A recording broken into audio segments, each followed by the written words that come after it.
Violence and turbulence have been an unavoidable factor of the human experience throughout all ages of existence. The concept of peace and security has been an ideal that many from all walks of life have worked to achieve, and although progress has been made, the struggle continues. Human nature and the human condition itself has largely been responsible for the lack of peace and security, as many have argued that violence and oppression is an inescapable trait of what it means to be human. As a result, one cannot begin to examine peace and security in our world without examining the role of the human condition as well, a phrase that is used to refer to the generality of situations humans face in getting along with not only each other but the world. Our first glimpse into the presence of the role of human condition in the exhibit occurs in Courbet's The Stonebreakers. In this piece, we see two impoverished stone workers on the outskirts of town, hard at work on a roadside. This piece explores the condition of life of those in the working class, in a world where the class distinctions made from birth are the ultimate determinant of the quality of life one will be able to achieve. Courbet's painting is unique in that it raises awareness to human suffering and a lack of peace and security in terms of both poverty and social class. This is a unique presentation in a bourgeoisie world where it otherwise would have been overlooked. A lack of peace and security continues in Hannah Hawke's Cut with a Kitchen Knife, a piece that comments on the severe consequences arising from negative human interaction during World War I. Using warlike imagery, Hawke works to kill the machine, an important concept when considering World War I, as the new weaponry, technology, and the trench warfare introduced resulted in a mass number of casualties that were unseen until this era.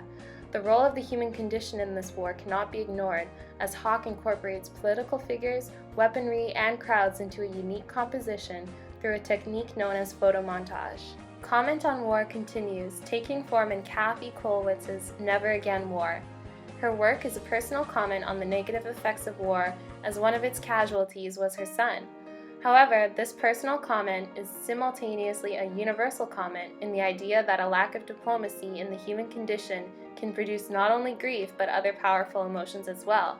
In addition to this comment, Kollwitz makes a unique choice to have a female protagonist in her work, also displaying her progressive vision of women playing a more equal and significant role in society in the future. Jacob Lawrence presents a uniquely optimistic view of the human condition In the North, the Negro Had a Better Education, as he examines a shift in the lives of racial minorities who had played a previously subordinate role in society.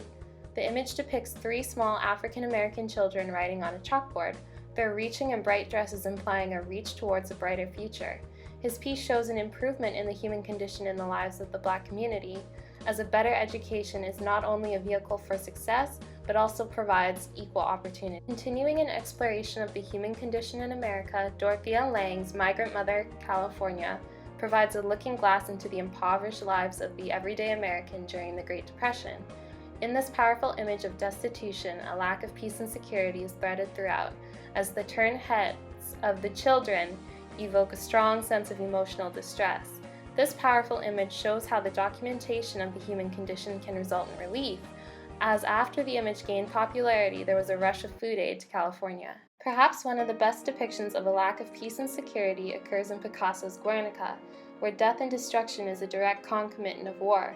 This emotional and gruesome piece shows the devastation from a bombing attack during World War II of the town of Guernica, which killed thousands.